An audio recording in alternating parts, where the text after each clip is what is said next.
Hello, everybody, and welcome back to another episode of the Bikini and the Brain podcast. I'm here with Adam Bonilla, head coach of TeamElitePhysique.com. And my name is Ashley Cotwasser, and we've got a doozy for you today. Do we? Yes, I do. I got a doozy for us here. So I was kind of listening to one of our previous podcasts, and you said something along the lines of, sometimes it's not necessarily luck that brings you great things, opportunities, or rewards, but it's hard work. And the more you work hard and stay consistent, the more opportunities that come your way. Yeah. I think that a lot of times people see people and they say, oh, well, he's lucky, she's got, this happened for her, that happened for her. And I'm like, no, that person earned their luck. Actually, it was funny. It was Mike Tyson was talking about it the other day. And I'm kind of in the same scenario too. And it's kind of funny when you think about it. And it actually was funny. The only reason I remember it is because Mike Tyson talked about it. And then I always thought it was kind of weird too. So when you're coming up in the sport and you're coming up in bodybuilding, or coming up in, with his thing was like boxing, whatever, right? You're kind of like a broke bodybuilder, right? You're like, you went through it. You're like a broke bodybuilder, right? Yes. So everything's expensive. Supplements, show entry, tan, it just seems like so much money because you don't have any when you're like starting, all these things just seem like so much. And then later on in your career, then like everything's free, but then you're finally making money. It's weird, right? So like now, Trifecta, they send me food and I get free from rain and supplements and clothes and everything. I mean, I don't even know. It was funny. I was talking to someone the other day. I was like, I don't think I'm paying for anything that I'm wearing right now, like ever throughout the week. And it's funny. It's like, well, that is luck, but it stemmed from hard work. And so anyway, they were saying that to Mike Tyson, and someone was saying it to Mike Tyson. He's like, yeah, no, they just send me this. They send me this. Like he was talking about his food, everything for him, same thing, type of thing, right? And then, and the guy's like, isn't that crazy? He's like, you're rich and famous and you can afford it, whatever you want, but now you don't pay for anything. He's like, well, I earned that. I earned it. And the guy was like, what? He's like, yeah. He's like, I'm getting all this. He's like, none of this is free. I earned all of it. He's like, everything that they're giving me, I earned it. He was like, and then the guy was like, yeah, I guess you're right. You did, but it's just not. It just seems like it's not, right? So it's like, those are just like that's like a normal thing. Like if your hard work, it's the fruits of your labor, and things just come. Opportunities will come from it. And I think that it's really cool to see it. And you just like his perspective on it was really cool, because he was like, no, I earned all that free stuff. Yeah. So it was kind of cool to see. And that's the same thing applies to this. You see a first year competitor or first year whatever. That's the hard years. You get it later on, and you're getting opportunities which are really cool. Yeah. We're both getting opportunities that are really cool. And I think that a lot of people that listen to this, I think they're in their first year. 2 years, whatever, and they're like, man, it's so hard. I'm never gonna get the break, whatever. Like, no, just keep going. It doesn't come easy, or else, it just can't come easy. There's just nothing worth it ever comes easy. Because people don't want to just give stuff away, right, to every single person who competes. You have to get to that level where it's worth it to them to do that.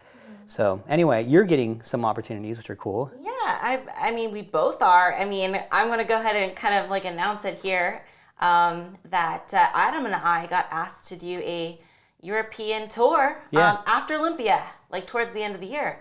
And we don't have the exact details on it yet, as it's getting worked out. All I know, it is mid to late November, early December timeframe. And we'll be going country hopping in Europe, Romania, Portugal, UK, Spain. I didn't know Romania was in there too. Well, because I'm competing there. Oh yeah, that's right. Okay. Listen, here's another great opportunity. So basically, we got asked to do this European tour, which we will give you more details as we get them. We don't have exactly everything for you here today, so we don't want to say too much. And maybe if we get them in the next week, we can put it in the description or something. But we got asked to do this European tour, and I automatically thought, wait a minute. So if I'm going to Europe for a few weeks, man, maybe there's some competitions out there somewhere. So I pulled up the handy dandy IFBB Pro League schedule, and I was like, oh, okay. So we got a show here in Romania around that time. We got a show here in Spain at the end of the year. I'm like, maybe they would be okay with me competing too. And I pitched that idea to them. I'm like, hey, what would you think if would it be possible to kind of work our schedule around some of these competitions? I said, like, if it doesn't work, I totally understand. I just thought I'd throw it out there while I'm in the neighborhood, And they're like, wow, we love that idea. So yeah, Romania and Spain I'll be competing in. Yeah. Most likely. So this isn't 100% confirmed yet, so don't get, too set on it, but we are most likely going to Europe for this tour. After the Olympia at some point. So it was kind of cool. Yeah, and that was just like an email that just came in, and I was like, oh, that's pretty cool. And then I forwarded it to Ash. I was like, do you want to do this? And of course, Ash was like, yeah, I didn't even think about it. Yeah, she's like, what are you even asking me for? Like, basically, I'm down. like, let's go do this, So that's pretty cool, to tour and travel. And what's really cool is they're being very accommodating too. And they said, hey, you can do your seminars in the morning. That way you guys can do whatever you want in the night or at the afternoon. And explore the country, and then go to the next country, and then do another seminar. And compete. Yeah, and compete. And why not? And why not compete? I'm so crazy. Like I love that challenge. Like, yeah, I want to prep overseas. Let's do it. Yeah. Like, bring it on. I like those little challenges. Yeah. I don't know, but I just thought, hey, that was a great opportunity to compete even more in a place that I probably wouldn't have been able to go to, or I guess I could have, but it wouldn't have been convenient, or it wouldn't made sense for me unless I was doing this tour. So I'm really excited about that. And like I said, we'll give you more details as we get them. But for now, that's some really exciting news. And are we talking about the possibility of going to that other country? The competition? Oh yeah, Mexico. I'll probably go to Mexico. Okay. Yeah. Adam's homeland. Yes. The homeland. The homeland. Yes. So we'll probably, that I feel like I definitely wanted to get in some international shows this year. Obviously, last year I couldn't. Even this year, it's not going to be the most convenient because I'm pretty sure there's some restrictions still happening. Like we have to do the testing in the hotel or something before we go. And, customs are probably going to be a lot more difficult with that factor in there. But bring on the challenge, Yeah. I love it. Let's we'll do get it. stuck in Mexico. Yeah. So yeah, anyway, so I think that just basically comes down to the reason that you've been able to get to where you've gotten, and is just you've always taken the opportunities. It's like your schedule is always so jam-packed. Mm-hmm. Like, oh, I got a photo shoot, I got a this, I got a that, I got a this. And now, years later, you really are reaping the fruits of those efforts, Yeah. I mean, I don't even know how many things you get that are like trade free, type of things, like your skincare, your laser stuff, your everything. I mean, it's like so many random things that are just like sent to you now. And it's cool but you put yourself in that position, you put yourself in the position, you're constantly doing photo shoots, you always say yes to all these different opportunities. And then because of that, you became more marketable, and there you go, So people are like, oh, it's lucky she gets all this stuff. How lucky is she? I'm like, no, you don't know the back end that got that made that phone ring, So right.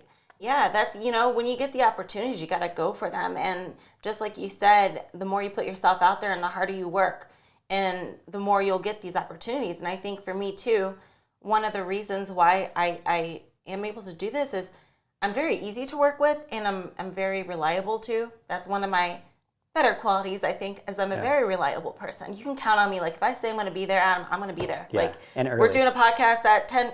I'll be there at 9:45. Yeah. Rarely am I ever late or cancel or anything. I don't know like if you've that. ever.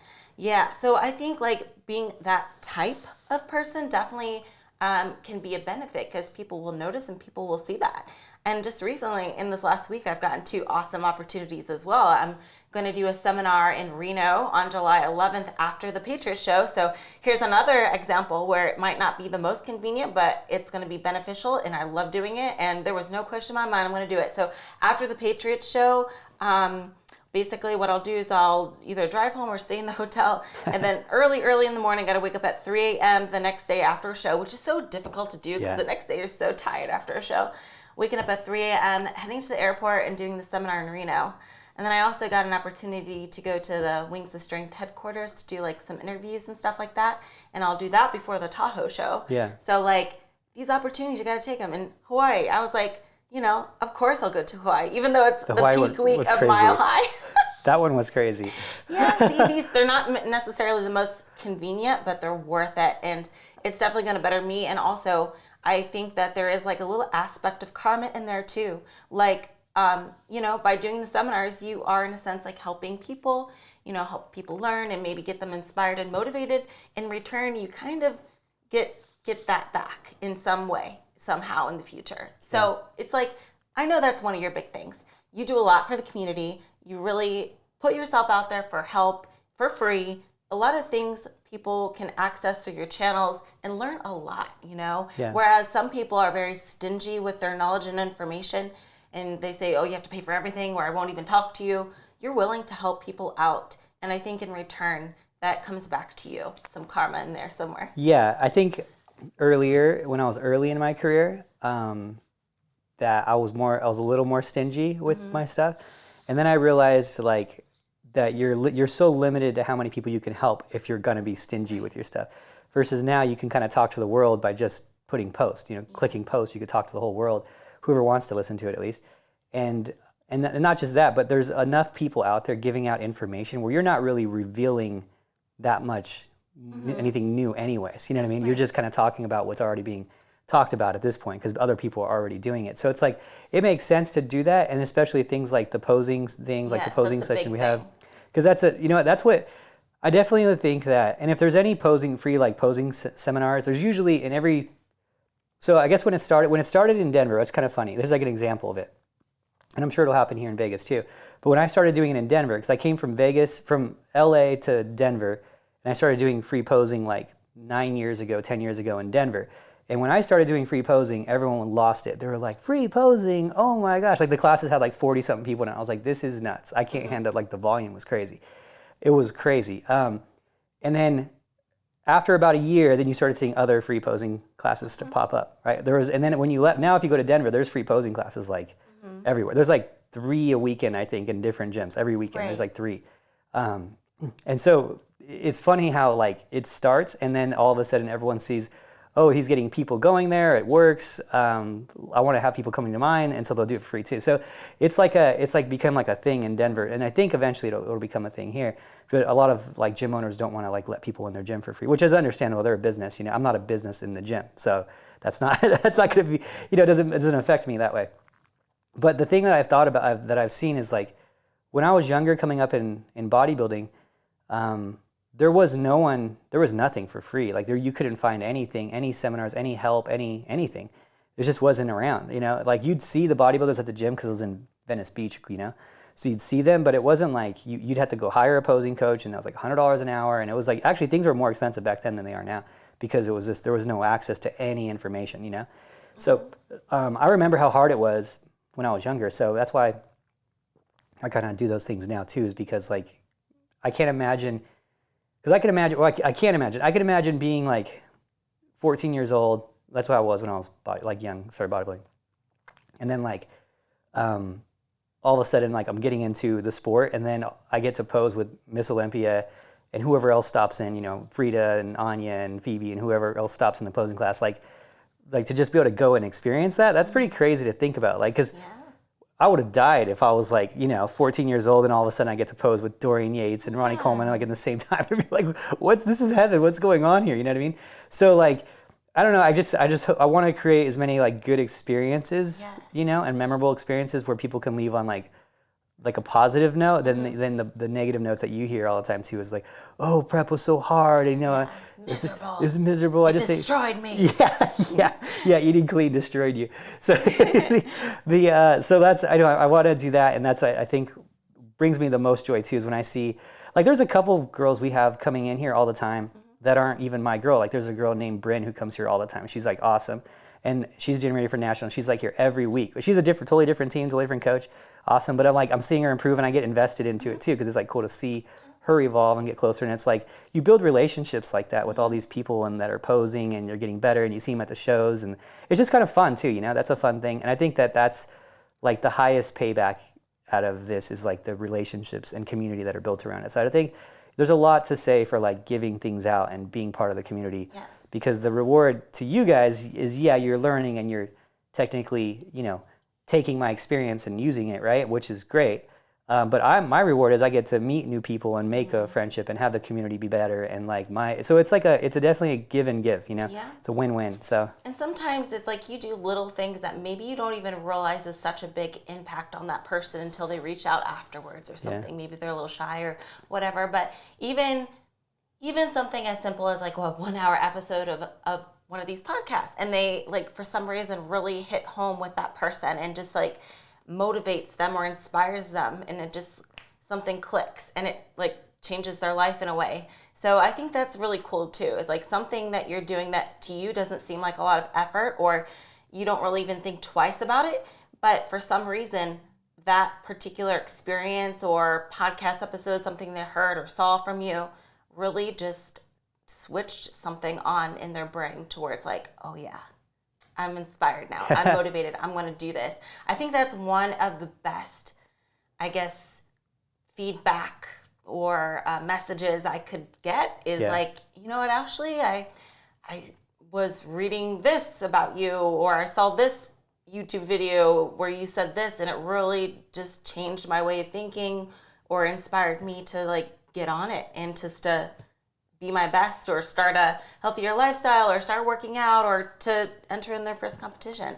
I think that is so rewarding how many people you can actually like touch. Even, I mean, just social media, whether you like it or hate it, you're able to reach a new set of people that you wouldn't normally be able to, that are, you know, overseas or whatever the case may be. So I think that is definitely a blessing for us that we grew up in that era. Now we can kind of distribute our knowledge and experience with everyone, and they can benefit from it as well. And in return, we feel really good about it because it does feel good to help out the community or anybody else, you know? Yeah. And I think, like, speaking from where we're at now, in our, you know, advanced, I guess, years of doing it, and how can, I think thinking about it, like putting it out there and like, for someone who's just starting, like what can they do, right? Mm-hmm. Like what are the things that got you to where you're at? Because you've been doing this for, you know, years of constant doing social media and competing and all these different things, and now you're at the level where you're like, okay, like I could see someone listening to this and being like, okay, well you guys get it, but how did you get it, right? Like type of thing. So like what were some of the things that, I guess when you were starting, that, because the opportunities, I guess to a lot of the listeners aren't going to be there as much as they are for us, right? Mm-hmm. So what are some of like the tips that you could give them on, okay, how do you get to the level where you're at? What are the opportunities you're talking about? Mm-hmm. What are the little ones that lead to the big ones type of thing? Right. I guess would be some of the inconveniences, I guess, would be, I can tell you mine as a coach, mm-hmm. but I'm sure there's a lot of different ones for you as a athlete. Right. So I definitely think, you know, putting yourself out there first and foremost is a great way to kind of get possible opportunities in the future. You know, don't be too shy, you know, go to shows, go to events, offer to help. But if we're talking about like how maybe it could come from success, you know, I think there's a lot to be said with some consistency and learning lessons through every failure that you have, and just being determined to push through and to be a better version of yourself for the next time. And I think a lot of people kind of turn down little opportunities because maybe at the time they seem like just an inconvenience, like, yeah, you know, why do that? But you never know when that opportunity could be even something bigger in the future, just because maybe you met that person's familiar or likes the way you work, or whatever the case may be. It's kind of hard to pinpoint it since we're being very general, because I don't know anybody else's situation, but I know for me that I always took those good opportunities when they came, even if they were inconvenient. But if I knew like this is definitely going to be beneficial to me or somebody else, like I am willing to, you know, work hard for it. And one thing in particular that sticks out in my mind, and I've mentioned this before in the podcast, the most inconvenient of a situation, like, hey Ashley, I got a call. Hey Ashley, do you want to do a seminar in South Korea? Okay, when is it? Sure, tomorrow. Yeah, oh, okay, I guess since I'm not doing anything tomorrow, sure, let's do it. So I jumped on a plane within a few hours and I went to South Korea. So, you know, that's just one example. But you got to kind of be willing just to go for it, yeah, and not to doubt yourself. And even if it's hard, inconvenient, or whatever, it's going to be worth it in the end. And it's important to take these little opportunities as they come knocking, you know, because a lot of times, if you don't take that opportunity, somebody else will. Yeah. You know, somebody else is going to take that spot, and I hate that feeling. And sometimes, to be honest, I feel like that about some of the shows. Like if I'm like on the edge, like should I do it or should I not? Sometimes I'm just like, well, you know, Ashley, if you don't take this opportunity to compete maybe if you win, maybe you won't. But if somebody else's wins, that could have been your opportunity to win if you didn't do it. So I don't know. I kind of go back and forth with that. And that's like a little bit of a struggle with me. Sometimes, like we've talked before, like to go for that show or to not, is it smart to do it? Or is it like going to kind of be detrimental in the future? So it's kind of like you have to draw that line. Is it going to benefit you taking that opportunity or is it not? Yeah, that's I like that you think that, though. It shows you that how like dedicated and how much you care about it, though, too, you know? Yeah. Like, yeah, and it's that's the way it is, too, you know? That's the same thing with the gym. If you're not willing to put in the work today, someone else is. You know, someone's going to take your spot. And so I always like to think of that as like competing, is that the best athlete is just an accumulation of so many successful days, you know, and who's going to have the way that you get better than an athlete is like whenever they have a day that's not successful, you capture that day and you beat them that day. And that means that you're one day closer to kept passing them. And as many days as they slip and as many days as you do perfectly, then you're going to pass them. You know, you're going to eventually accumulate enough days to pass them. And then one day you beat them and then they're like, how did that happen? Well, I didn't lose a day. Now you can't catch me because I'm still not going to lose a day. Right. You know, and that's how Michael Jordan lived and Kobe Bryant and all these top guys. They captured every single day. And I think the same thing comes with like the opportunity and with fitness. I was talking to someone last night actually, and they were like talking about having a like dessert, and they're like, "Oh, I'm in my off season," and I'm like, "You just had a dessert like 3 days ago." Like, well, I'm in my off season, doesn't matter. And they're like a newer competitor, and I was like, well, like, how do you think like the pros you turn into the pro? Like just not counting calories, not tracking anything, just having treat meals like when you're in your off season and being up 20 pounds. And I was like, look, you're not the most muscular competitor yet. Like when you diet, I was telling her, like, when you diet down and you're trying to lose 20 pounds, you're going to lose more muscle than if you were to diet down and lose 8. Yes. You know, and so you don't even have enough muscle to compete at this point. So let's say you put on 5 pounds of lean mass in a year, 6 months, whatever, and then you diet off 20 pounds, well, now you lose the four of those 5 pounds, and now you netted 1 pound, and you're just chasing your last physique. Yeah. Go through all that effort, you know? And so that's like the perfect example of like, you know, how the day capturing thing works. It's it's not just in your actions, it's in your meals, it's in your opportunities, it's in everything. You know, you just capture, the way that you excel in this is everything, every meal, every workout. And you're like, oh, Adam, you're being real extreme on that, right? Well, hold on a second. Okay, because this is what happens, and this happens all the time. Let's say you did a show 6 months ago, and I'm telling you this because this happened to me, and you get a sponsorship opportunity, and they need you to be in a photo shoot in 2 weeks, right? How many times does that happen to you? I mean, I'm small time, and that happened to me when I was a competitor. Yeah. And they were like, hey, we need a photo shoot in 30 days. Well, I wasn't being that great on my diet, so I crash dieted for 30 days, looked terrible, and then the sponsor told me, he's like, yeah, could you come in like a little leaner next time? I was like, yeah. I was barely lean enough. You know, I wasn't even lean enough. And there's like, you come in a little leaner next time. And I was like, yeah, I needed he's like, we gave you 30 days notice. And I was like, yeah, I guess in the sponsorship world, that's enough notice, you know? You got to be lean. And there's a guy, Ian. He's always been like, he told me, he's like, I'm always going to be in the shape where if someone calls me the next couple days, I'm just like, he's like, I've done a photo shoot. He told me once he did a photo shoot, like with a day's notice. Right. And he was like, all I did was I got a phone call. They said, be ready. I slammed water for like an hour. And then I was like, okay, no more water. That's what he said. He's like, and I was ready the next day. And like, he's like, my pictures looked awesome. So it's like, these things are not, it's an accumulation of you being ready for these opportunities too.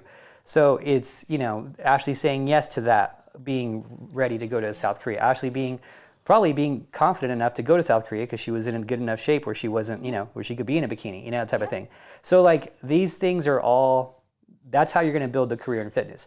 It's you're staying dedicated, you're giving back to the community, you're helping people, you're putting yourself out there, you're active on social media, and then all of a sudden, and you say yes to opportunities. You say yes to opportunities, to photo shoots, to whatever. Absolutely, and that is a real thing. And I will say, I've taken other people's opportunities before too with the photo shoots because I've had conversations with photographers. They're like, Ashley, are you available for like a photo shoot next week? I tried contacting a few other bikini girls, and they're all in the off season, and they don't feel comfortable shooting yet. And I'm like, I'm ready. Let's do this. Yeah. Like I'm always ready. Yeah. And I always think about that too when somebody else asks me that. Like, if I don't take this opportunity, somebody else is going to. And that tears me up. I hate that feeling. Like, I'll be darned if somebody's going to take my opportunity from me. I'm going to be ready. And I also feel like we need to, even if we're not 100% sure that we're going to come out successful in taking an opportunity, whether it be a show or something else, I will say, there is sometimes a feeling worse than not succeeding with this opportunity, and that's a woulda, coulda, shoulda. I hate that feeling. So it's almost like you could you have a few choices. You could either come out successful in this opportunity you take, you can fail, or you can always wonder, wow, what if I took this opportunity? Where would I be? Yeah. I should have. So in a sense, even if you fail, it could be easier for you mentally than a woulda, coulda, shoulda. Because for me, that tears me up, those woulda, coulda, shouldas. Yeah. They do. I hate that feeling. It's almost like I would have at least tried, so then I know, rather than always wonder, man, what if? What if? So I can honestly say, I don't think there's too many opportunities I've turned down. Only opportunities that I can remember that I took, and they definitely benefited from me. And I think there's some opportunities that I've taken that I didn't even think twice about, just because I'm like, nope, got to do it. No ifs, ands, or buts. I've got to do it. Yeah. There's no question. So, do you have any examples of an opportunity that you've taken in your lifetime that you didn't even question? You're like, nope, absolutely going to do this for sure. That's definitely changed your life now or got you to where you are currently? I think for me, see, the thing is, I'm kind of the same with you. I never turned down anything. And I think it was just accumulating. There was no like bang opportunity that like would just like made everything erupt type of thing. But it was just, I think it really was just an accumulation of always being active, like always being active. Like, I mean, to the point where it was like, you know, I worked myself to the point of uncomfortability, like quite often, you know? Right. So like, yeah, but there wasn't, for me, it was just a lot of small things. And then when I wasn't, like, here's the thing, when I was trying to build like my trainer business and trying to get clients and whatnot, when I wasn't training clients, and I see trainers all the time that like complain about not having clients or whatever, and they're like, yeah, and then I'm like, what are you doing in your downtime, you know? And so for me, it was like when I was starting, there wasn't any social media. So I would work, I was like, oh, I want to train 8 hours a day.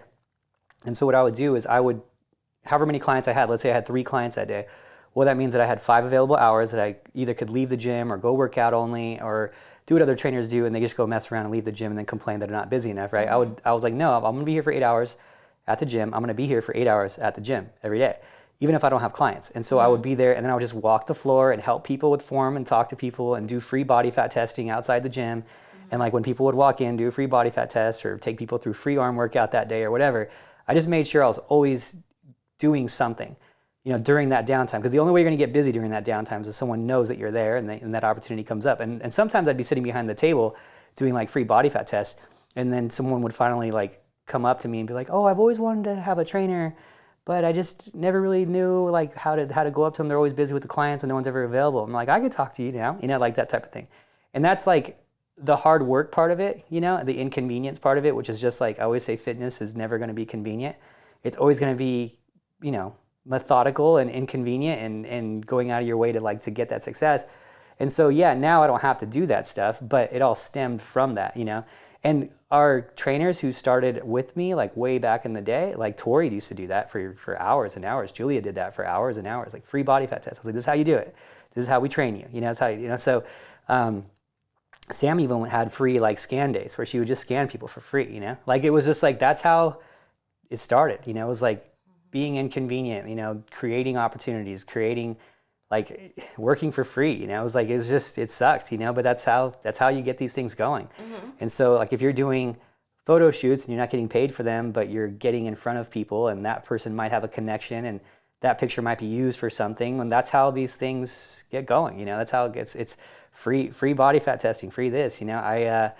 I did judging for free. I judged people. I judged NPC shows for free. I announced for free. I did 1,000 seminars for free, posing seminars.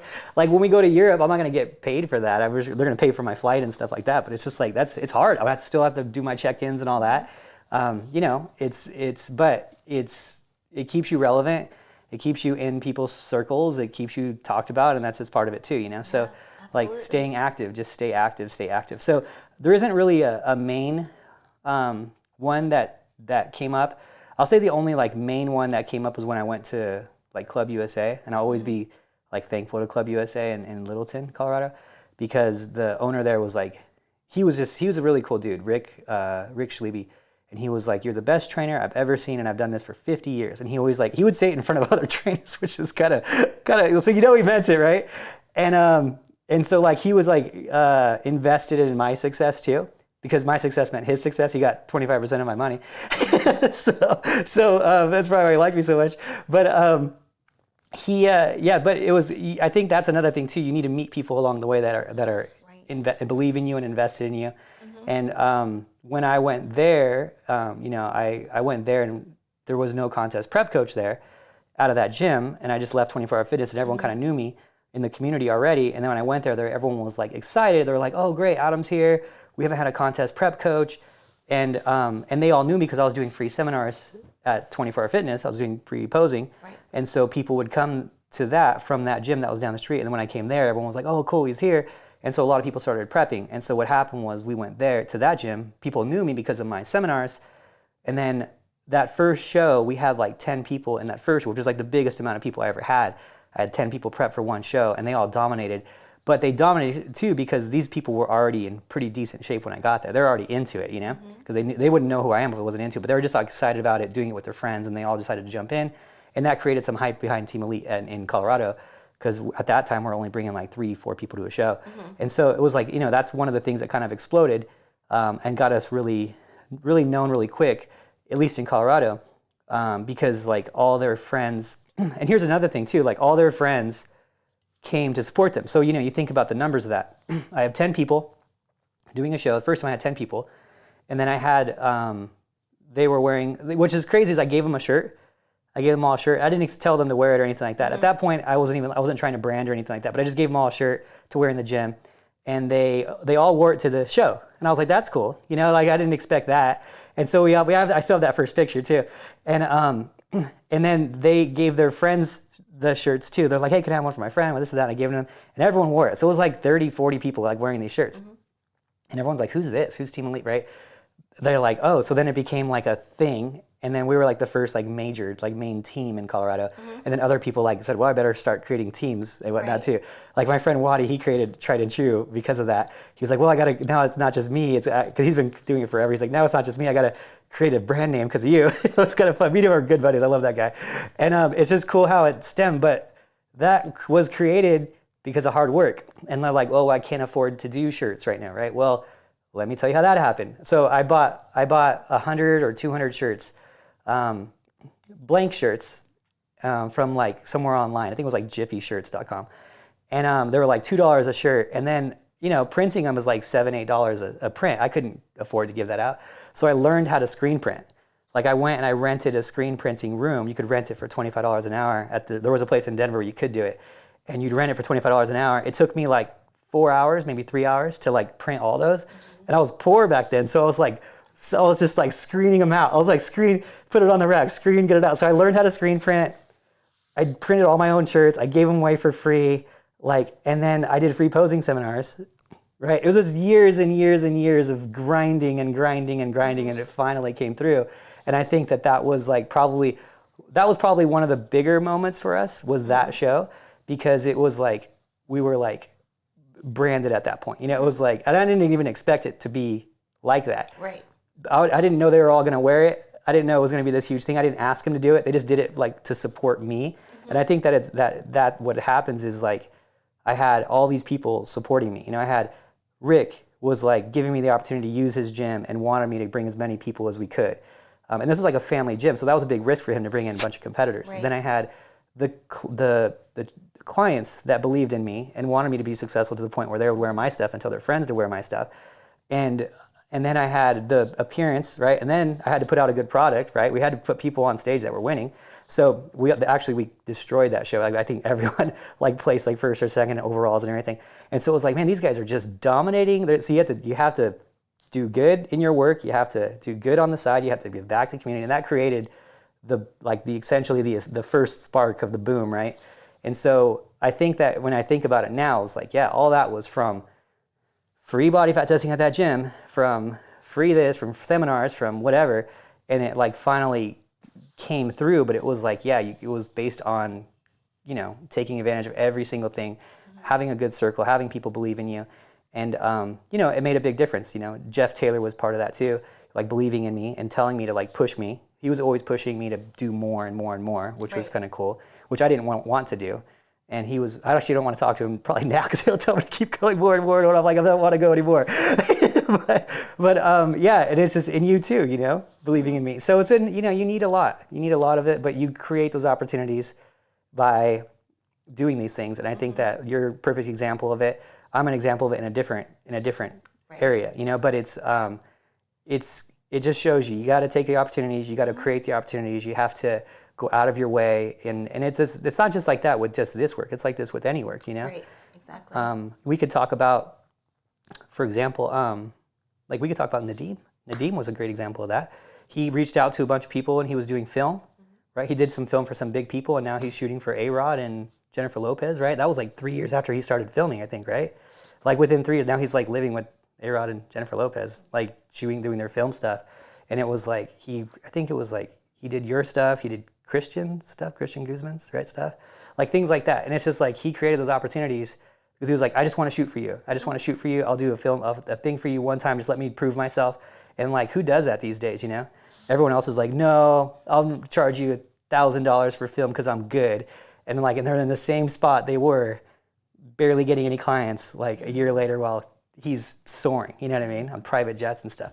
So it just shows you, going that extra mile like really does pay off in the end. Not in the beginning at all. Right. At all. Yeah, very inconvenient. At all. But yeah, those are kind of some of the things. I think that was the biggest boom, if ever was a boom. Yeah, totally.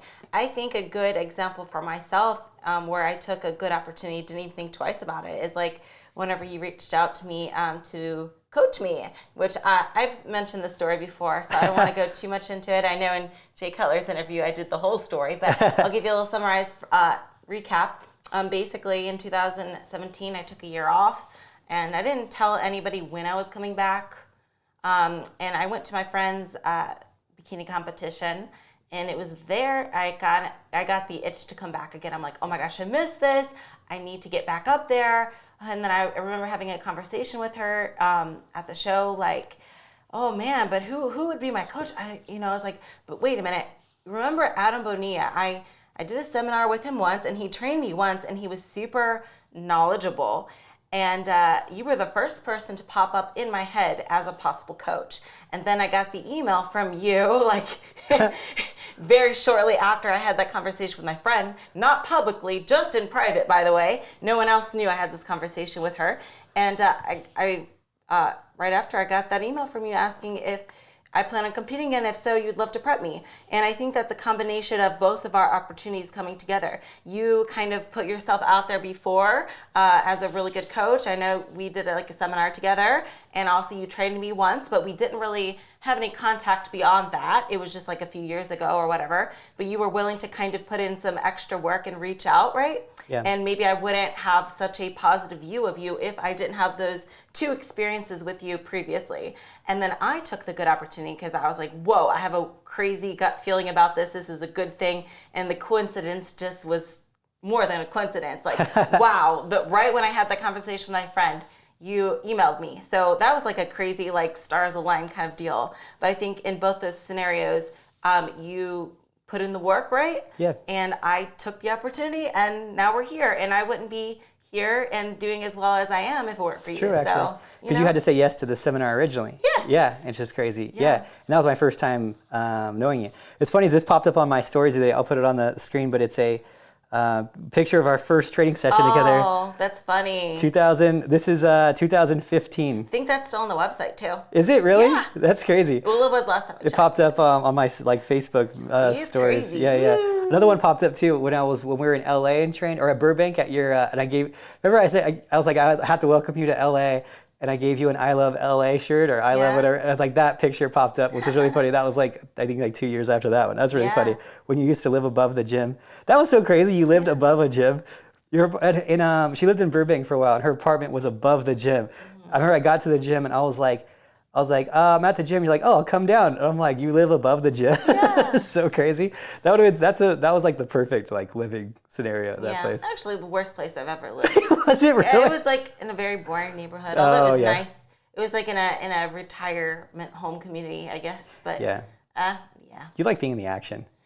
Somewhat, and now I'm not in the action anymore. Even though I'm in Vegas, like a lot of people think Vegas is like, oh yeah, you got to live on the Strip. That's crazy. No, I'm nowhere near the Strip. I'm in a quiet, peaceful, laid-back neighborhood. People think that about Vegas. They think like everything is just the Strip. Right. I'm like, you guys, there's like a whole. It's like like the fitness community out here is crazy. It is crazy. And like I don't even go to the Strip really. I mean, unless I go to a show, I go to a lot of the shows, and I go to the Strip.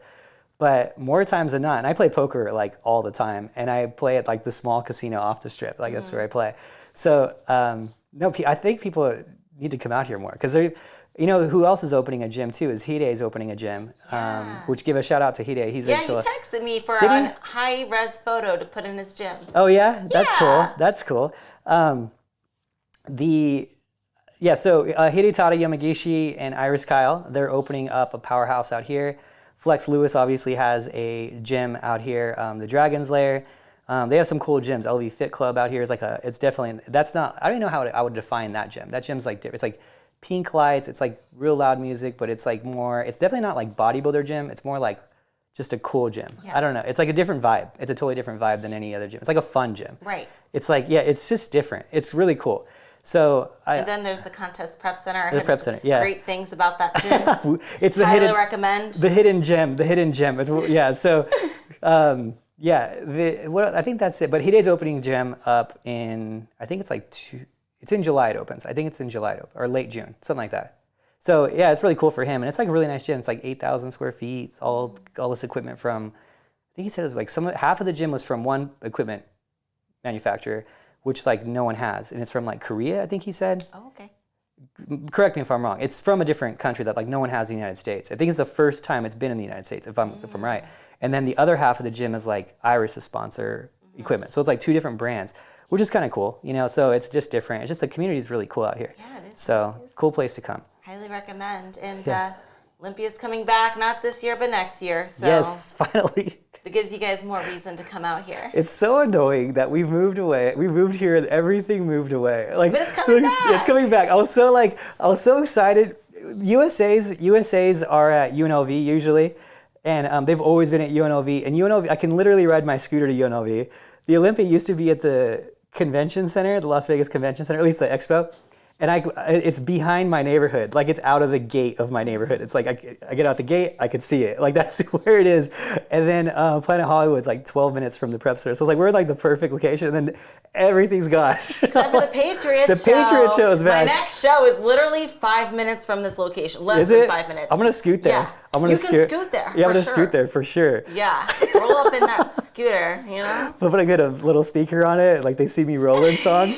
I'm gonna do it. Yeah, so that's gonna be a convenient one. Yeah. Nice break from all this travel. So, it's amazing. And I think that was also, here's another thing. Once, COVID hit, and that was like a great opportunity for us to skedaddle from our current residences. Me from Los Angeles, I was like, oh, wake up call, got to skedaddle. Yeah. This is my opportunity to leave. So I just, That's actually you're right. That is a big opportunity that we took up on that we didn't really talk about because, so we talk about these things a little bit, like on this podcast, not a lot, but a little bit, like just the opportunities, but also like the business things a little bit too, where we talk about, but the leaving Colorado was it was a hard decision to make for sure. But this building in general was empty for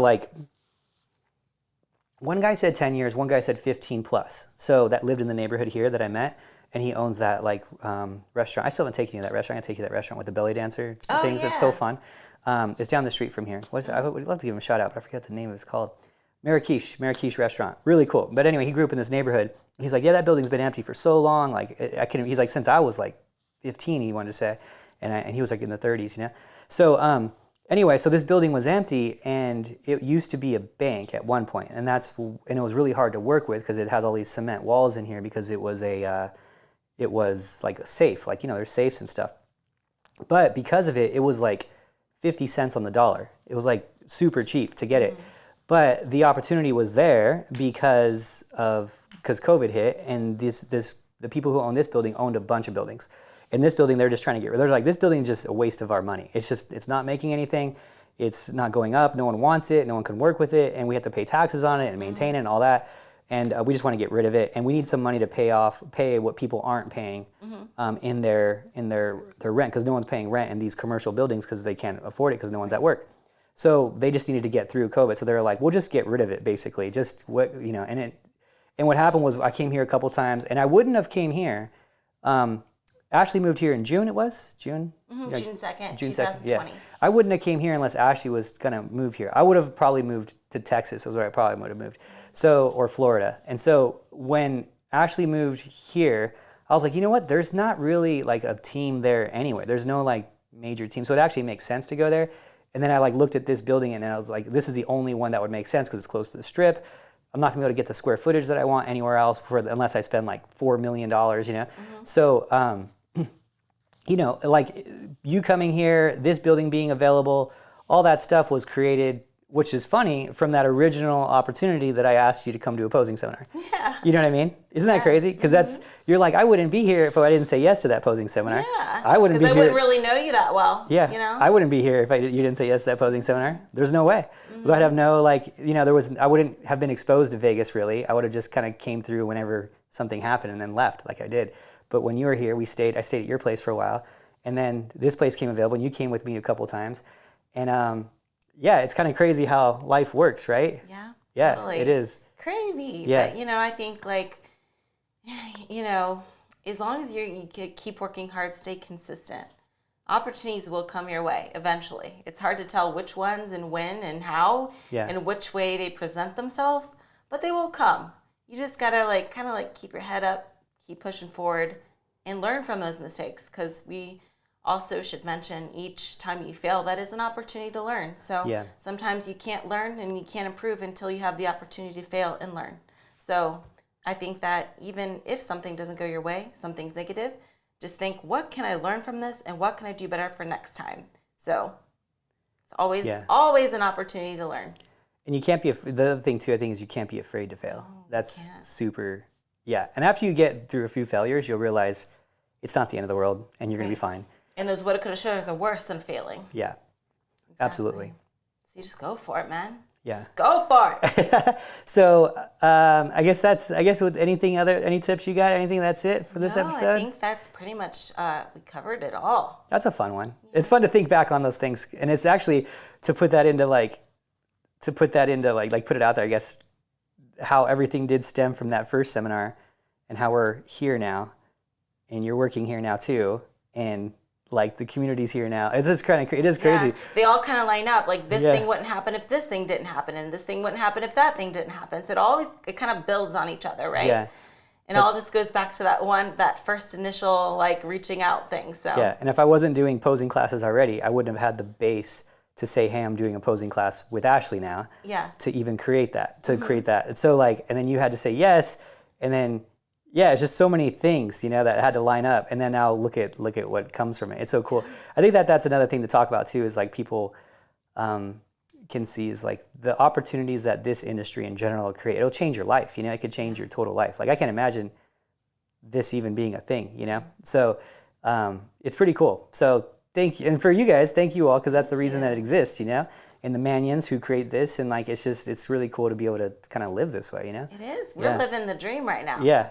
I mean, we're living it up. Dude, I'm living my best life right now. Yeah, I mean, I live a few houses down from the prep center. I scoot to work. So convenient. I scoot to work. I scoot to my gym. I scoot to the other gym I work at. I scoot to my favorite restaurant, and I'm living in this thing, and all everyone's here all the time. The other day, I mean, it's just crazy. The people that come here, I'm it's just casually just walking in is Olympia people and posing oh, I'm gonna do posing with you guys. It's just nuts, right? It's just nuts. I think about it sometimes too like that, because I used to look at these magazines and read the magazines, and I would see these people I would look up to, the Jay Cutlers, the Ronnie Colemans, and all these guys now, and now it's I was looking through one the other day, and I was like looking through it, and I was like, oh, I got that guy's number in my phone. I got that guy's number in my phone. Isn't that cool? I know this dude. Like it's just is pretty before it was like you just wanted to meet them. Unattainable, like they're like like you can't reach them or something, and now you're in the mix, right? Yeah. You're amongst them. You're like, oh, that's cool. It's just, oh, that's just whoever, you know, and it's like no big deal. And it's like, you know, you just got to put in the work. You got to put in the work. You got to take advantage of the opportunities. You got to sacrifice a little. You got to eat a little bit, you know. You got to eat it a little bit sometimes, and just do it with a smile. And next thing you know, things come your way. Yep. So, just go for it. Yeah. You know, you'll never be able. What do they say? You'll miss 100% of the shots that you never take. So Wayne just Gretzky. go for it. Wayne Gretzky. Yeah. That's so good. Just go for it. So just go for it. You're throwing Gretzky quotes out? I like that. That's a great. We're gonna end it with that. That's a very common quote. Is it? Yeah, that's a really common quote. Maybe. Well, I did see it in quotations with the Gretzky thing on a poster once, but maybe he caught it from someone else. No, maybe he did. I'm not sure, but I'm just saying it sounds like a hockey player quote that would make that. It's very common quote. You miss 100% of the shots. No, he probably did, but I'm just saying, like, don't be too impressed with me. I've probably seen it on many of those little postable like quotes. Yeah. Quotes.com or something. I don't know. Is that a thing? Okay. I don't know, probably, but it's everywhere. Very common. Well, thank you guys so much. See you guys next time. Bye. Bye.